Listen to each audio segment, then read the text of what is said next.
Good morning, guys.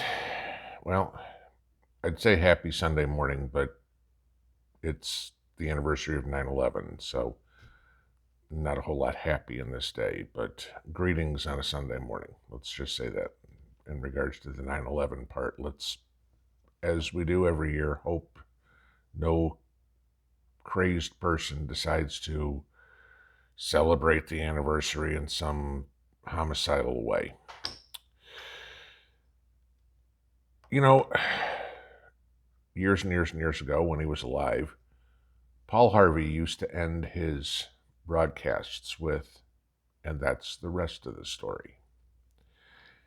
It'd be really nice if our news media today took at least that sentence out of Paul Harvey's vernacular and applied it to their reporting. It seems to me that a whole lot of media organizations tell you part of the story, the one, of course, that fits their narrative, and leaves out the part of the story that actually is important. They don't, you hear me say it all the time, putting the puzzle pieces together. Take something from here, take something from here, take something from here, and analyze it. And again, you think about news. News is telling you what happened yesterday. Analysis is taking that news and figuring out what's going to happen next. And that's kind of what we try to do. So I'm assuming a lot of you have heard of or probably remember the whole railroad strike that's been, or hasn't happened yet, but it's been very quietly been going on, all these negotiations. Remember last month, Biden appointed, congressional resources to assist in the negotiations with the union, stuff like that that's been going on for 2 years. If they don't come up to an agreement, we have a railroad strike next week. Not tomorrow, but starting on the 16th. Okay. So far, the unions and the freight railroads have reached agreements that cover 21,000 railroad workers in 10 of the 12 unions involved in negotiation. That's a good thing, okay? 10 of the 12 unions, 21,000 people. The problem is there are 2 unions that have not reached a deal yet. The Brotherhood of Locomotive Engineers and Trainmen and the International Association of Sheet Metal, Air, Rail, and Transportation Workers. They account for more than 90,000 rail employees. So yes, the media spends it goes, 10 of 12 are already there. Yeah, but about 85% of the union workers have not been, there's not a contract on the table, okay? It sounds all great when you go, 5 to 6, but when you go 8 to 10 the other way, yeah, I'm more concerned about how many people than how many unions. All right. Now to give you this.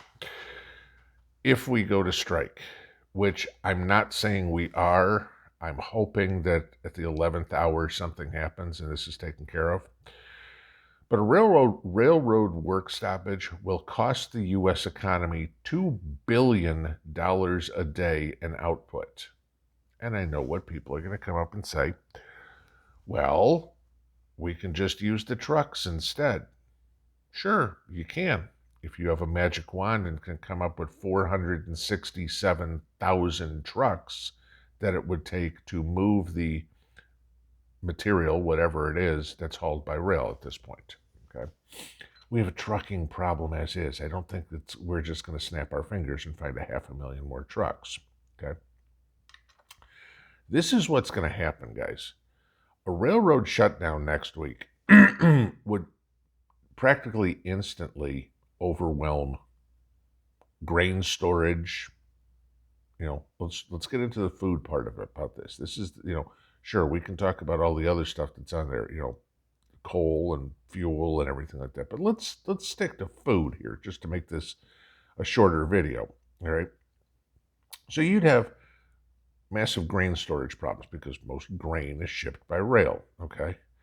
So farmers wouldn't have any options to move their product, which of course increases the chance of all that grain spoiling, okay? So you'd have grain processors that shut down, which would raise the price of bread, bakery, anything of the sort like that, flour, okay? And farmers would be sitting on all this crop that they've already spent money on, borrowed money that they have to pay back at the end of the year by their sale of the grain. And if they can't sell it or the commodity prices go down, they can't meet their loan payment. And oh, gee, now we have a problem where farms are going bankrupt. Okay. Let's talk about fertilizer. The railroads carry about half of the fertilizer. Farmers are starting to get their fertilizer for next year's crop. Okay. If farmers don't receive the fertilizer, then you have lower crop yields, higher food prices, and more inflation. Okay. I'm sorry, it's early. Okay. So how's this going to affect us, you and me? Joe Average goes to the grocery store. I'm going to give you this part. Maybe you saw this, maybe you didn't, but this is where it all ties together. In the second quarter alone, from April to June of 2022, Americans lost or gave up $6.2 trillion of their household wealth. What's that due to? Inflation, okay? American households had to tap into their savings to pay the bills, to buy the groceries, to do whatever. You know it's bad when the median income for an individual in the United States is $44,225. But 74% of those people saying whose income is under $48,000 a year, so above the median, said their financial situation was severe. Okay, we know these stories: risk of losing house, car, can't pay the bills, etc., etc., etc. No, not eating. Okay, so we are talk about destruction of the middle class with this. We have the median income. People who are making more than the median income can't afford to pay the bills, can't afford to eat. That's a problem. You want to talk about destruction of middle class? There it is. Okay. This is the time of year when we're preparing for the harvest, or we're completing the harvest and preparing for winter. Sure seems like a lot of people are getting a rude awakening. Okay. We here on this channel have been talking about this for months, that when the harvest comes in and it's crap, people are going to have this oh shit moment. And fortunately, hopefully, we are well prepared to make it through. Okay. Now, I've said this over and over and over again, and some of you probably believed me. Some of you probably said I'm all wet. Let me give you some facts of what's going on right now. The hard winter wheat crop in the United States this year was the smallest since 1963. But give you this, in 1963, the population of the United States was 182 million people. Right now, we're at about 330. Okay, so yeah. So we've doubled the population, and we have the smallest wheat crop. What does that tell you about your bread and your flour?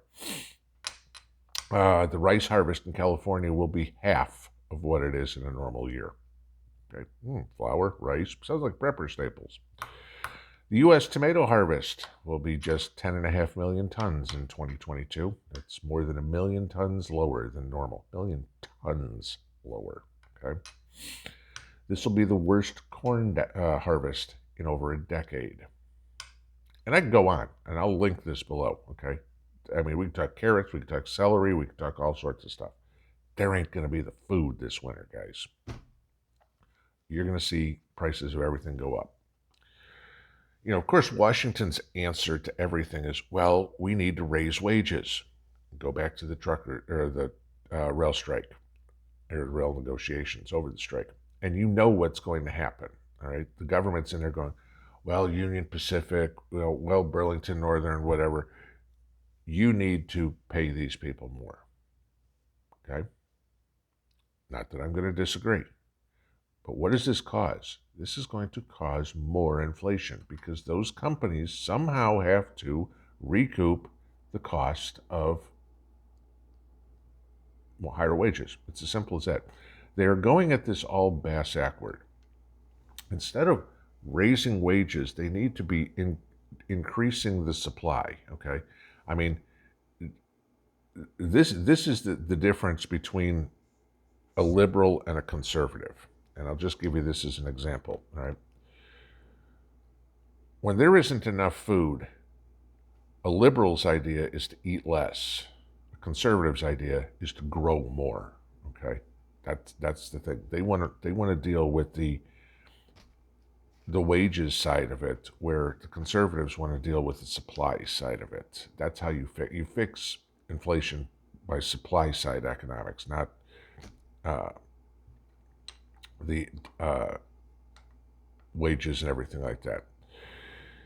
But this is all planned. I mean, start tying this in. Again, the rest of the story. Start tying this in. Useless eaters, you'll own nothing, et cetera, et cetera. Well, this is a great way to bankrupt America.